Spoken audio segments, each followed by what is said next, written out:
July 26, 2019. I am Allison Singer, and today I'm interviewing Roy Rogers at the Newkirk Public Library, Newkirk, Oklahoma. And I'm a member of the Newkirk 4-H Go-Getters, and this is for the Oklahoma Military Hall of Fame project. So my first question today is, what motivated you to join the military? My first venture into the military was the plea from every source of the government to get people to volunteer for the Merchant Marine. Our ships, they were sinking them just like it was a trap chute. And so I worked for the post office. No, it was in high school then. I was 17 years old. I was a senior in high school, and I was in my graduation year, and I told my mother about it, and she said, well, you shouldn't go. You need to finish school. I said, Mom, they need us now. And so she threw up her hands and said, well, do what you want and wherever you feel right about doing. So I signed the letter, and in 5 days I was in Kansas City, Missouri, and then sent me on to New York, and the National Bulk Carriers of New York City picked me up and took me to the training center. And the Merchant Marine Training Center was very efficient. They didn't set you up and say, wait here, we'll be back for you. They said, come here. And that's the way it was.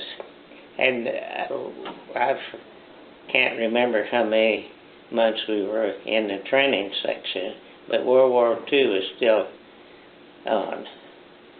And finally, and they gave us lots of training, water training, swimming training. You had to go in with your clothes on and take them off in the water, treading it, and you could not touch bottom. So you had to paddle water, learn to paddle water, take care of yourself, get your clothes off, especially your blue jeans or your pants. And you had to swim around for a few days and get used to it, because as landlubbers, we know how to swim, but we're not used to jumping in a big, deep tank of water and having to tread water for 5 or 10 minutes. Excuse me. So that's the results of the training. You jumped in took off your blue jeans, zipped them or buttoned them up, tied a knot in each leg, and they were sopping wet by then. Then you had to throw them over your head until you could get them aired up, and then you put them in and put your chin in the crotch for a floater, because they would had lots of the merchant machines had been sunk. The old Liberty ships would only go about 9, maybe 10 knots, and a knot is 1 1/8 mile an hour. So they're pretty slow. And the Germans had submarines that went faster than that. So anyway, I found the Merchant Marine. We took physical training, water training, boat training. They were very efficient. They're more efficient than the Army. And so when I finished my training, and, I want to say this. I was proud of the American men. There were 700 volunteers in my group. That was amazing. I was really proud of them. And so, and there's no messing around, no horseplay. It's all business. And the officers were good. There's no harassment. I got along real fine with everything, but if somebody got out of line, they got back in line and they did it promptly. No argument or anything like that. And they put me up in a facility with some others, and they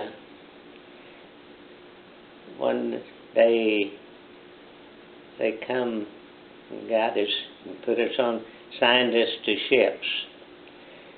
And National Buck Carriers in New York City selected me, and I don't know, I think I was the only one they took, because they had a fleet of tankers, and the one I was on was, I had never seen a ship that long. And I asked them how long it was, and they said, as long as the football field. I said, that'd be at 100 yards. About 100 yards. They said, well, that's what they told us. I said, back home they'll say you were drunk or something. But the ship was so very efficiently run, it made the Army look, I'm sorry to say, puny. And if no harassment, they put me in a under deck room on a bunk bed, and the guy sleeping below me was a little older than the big guy, and he got to harassing me a little bit, and they heard about that, and then they said, one more misbehaving thing out of you and you're overboard. They wouldn't have put you overboard, but they just didn't tolerate any personal harassment. If you did anything that was wrong, which I didn't do, and most of them did not do, they were pretty strict, good people. And went into Merchant Marine on this tanker. National Buck Carriers, New York City was my boss, and then it went on the ship, the captain, and then he's the boss, and there's no conversation about it. If he tells you to do something, you do it. And I was put in as a utility person. If they wanted me to chip paint, I chip paint. If they wanted me to paint, I paint. If they wanted me to go to the kitchen and help, I went to the kitchen and helped. And I did all of those things. If they wanted you in the engine room to do anything, you did it. And nobody, no horseplay, no harassment from anybody. And if the officer saw something wrong, he didn't yell at you. He'd just say, hey, I need to talk to you. I didn't have I didn't have any conversations with officers on that subject, but they were all just fine people. I watched them splice those big cables. They just told me to stand back in case, because there was pressure on the cables, and if one of them broke, it know where it might go. And so it was I got to we went from New York Harbor up into the North Atlantic, and North Atlantic is a little rougher than just South Atlantic or Mid Atlantic, and went across, went through a little storm. I got thrown up. The ship fell out from under me. I was holding on to a rail. One of the officers sent me over to his midships office to get some papers, and I was going up this staircase to holding on to the rail, and all of a sudden, boom! The ship fell out from under me. My head hit the pipe. I still got a big dent up there in my head, and bled like a stuck turkey or something, and knocked me out. And when I woke up, my gosh, there's a purser and 3 or 4 guys there, and they fixed me up and doctored me up and gave me medicine, and they told me to next time to hold on tighter. I said, well, hell, I was holding on tight as I could.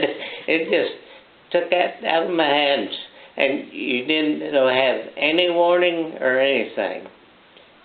So I carried that, and I still got that dip, but I bled a lot too. So anyway, we finished, came down the western part of the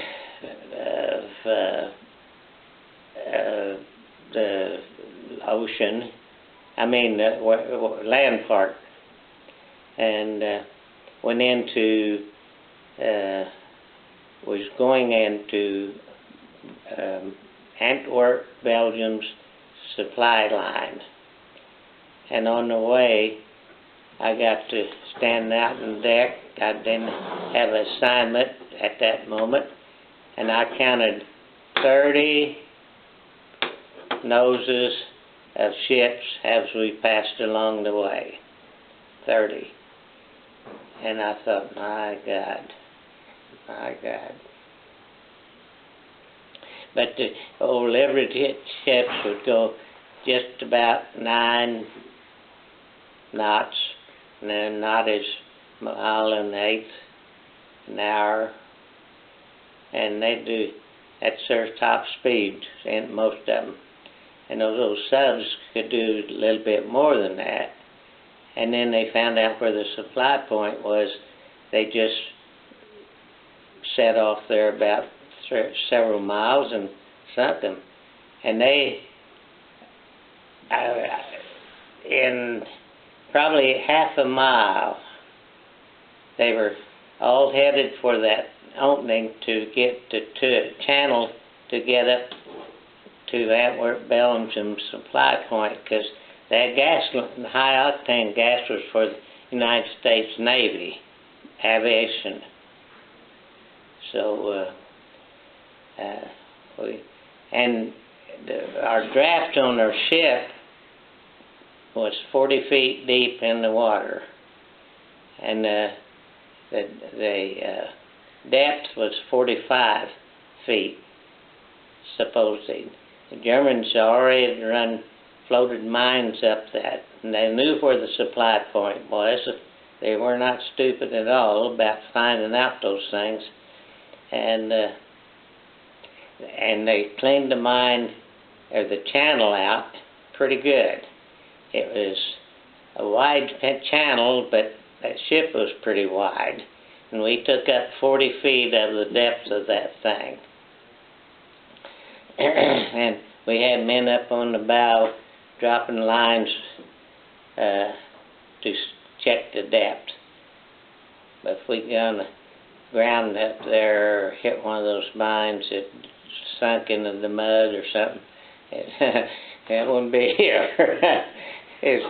But it didn't take them about a day and a half to unload that tanker. I don't know how many 100,000 barrels of high-octane gas, but the pipes on the deck were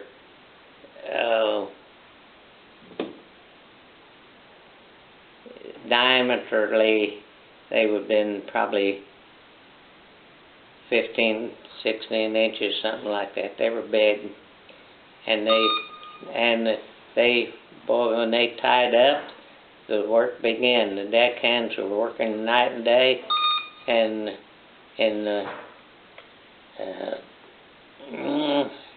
we were there about a day and a half after we unloaded, or unloading and leaving.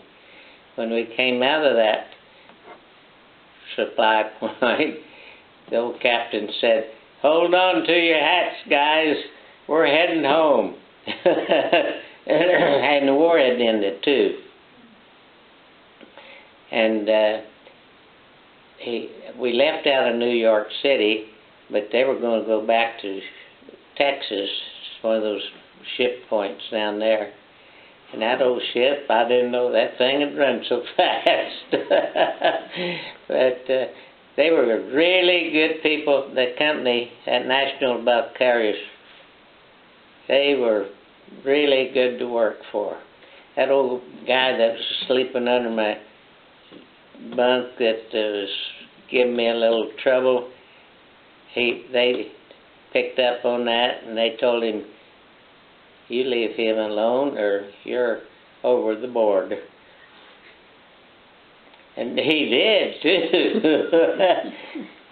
But I enjoyed the Merchant Marine pretty good.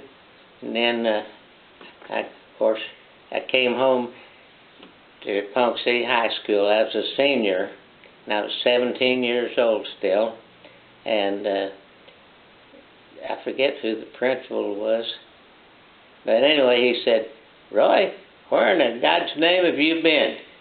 I told him. He said, "You what? You what?" I said, "Well, they needed somebody, and I felt like I should do it." So I did. So the kids asked me a lot of questions, and they had me set it in the school paper, all I'd done. And he said, "I hate to tell you, you got quite a few credits already, but you're not going to graduate because you need 3 credits." And I said, "Well, I'll go to summer school or whatever it takes, because Mom demands that I get a diploma." So he said, "Well, just sit there a minute." He rumbled through a drawer, running through a bunch of papers, and he just probably made this up, but he said, "Oh, here's a piece of paper. It's got 3 credits. You're going to graduate." And I said, "Well, that made me feel good." And the kids took it fine, and I did graduate, and off and running. So in the Army, or just on the merchant ship, where are all the places you traveled to? Well,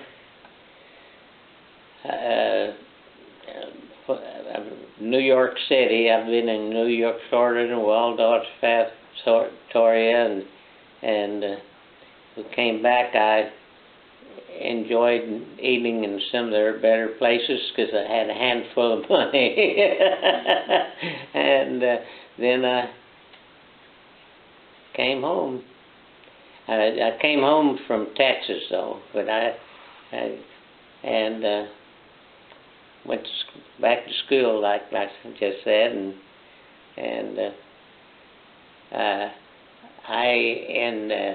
when I was in the military, I got drafted and went through all their training. I was attached to 5th Army Headquarters north of Chicago, and took a lot of basic training there, and there's a lot of rough country up in that area. When we got into the rough country a lot, I think I lost most of my hearing when we were firing the anti-aircraft guns, and I was selected to do that.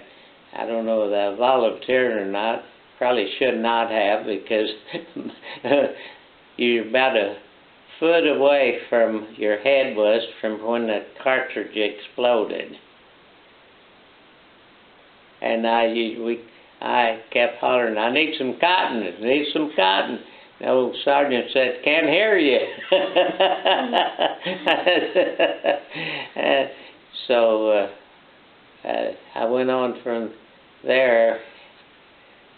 Oh, see, they sent me overseas they found out I was been a telephone man, and I'd taken a lot of tests. Is that what you want to know? And I was not a particularly strong student in school. If it interested me, probably I made a pretty good grade, and if it was just thought of as it was a miscellaneous thing, probably looked at the girls instead. But anyway, I did well in my training up there, and they were very physical. You run the course where you had to jump over stuff, and you had to box, and you had to do quite a few things. But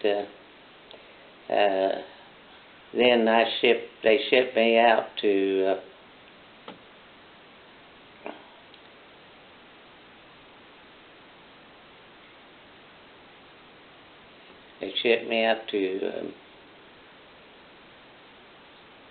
one of those things on the coast, and finally I hadn't thought about the Army stuff too much. But we did go through Fort Leonard Wood or someplace like that. We went up there and had a lot of fire training and artillery training and tank training and house-to-house live fire training, and it was pretty interesting. Then they shipped me overseas, and I got along pretty good overseas. I ended up, they saw that I had worked for the telephone company, and so they put me in a communication group, and I didn't know what to expect. And some of the guys knew what they were doing, and some of them would not be able to work for a telephone company. and this is a little bit later than my merchant marine, and I got along pretty well in the mill. We had live fire house to house. We followed tanks and on live fire things, and those tanks would fire those shells up in there and come down, and they'd set them to explode like at 25 feet off the ground with shrapnel. And I said, "Oh my God!" And I got about pretty well. I went through quite a bit of training, and I never was in actual combat, but I was in areas where there had been combat. And I know when I got overseas, then they put me in the communication section. We had 200,000 troops up there by Brenner Pass, and that, if in World War I and maybe II, there's been noted troop movements in those areas. But we were got that training, and got to over in Brenner enterprise, and saw that the English had a lot of troops over there too. So Yugoslavia had, I think it was Yugoslavia, had come in and invaded North Italy, and there was some fighting and bloodshed. So I did not get in on it, but some of our men did, and we had several people killed. And you got across the boundary, you were free meat for them. And I know I was driving down the road. If you in our Army command, you learn to drive every vehicle in the command.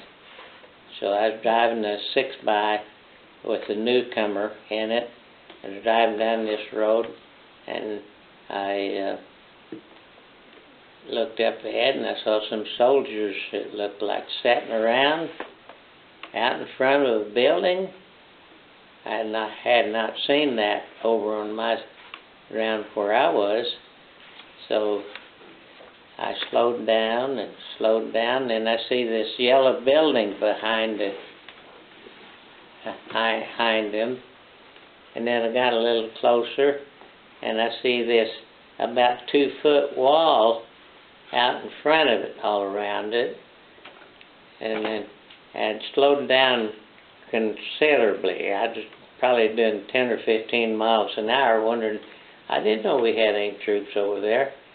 And then I get a little closer, and they got about a 2-foot wall, cement wall, all the way around the house, that building. And then when I got, I don't know, most come to a stop. And then I see some windows open down just above those that cement thing.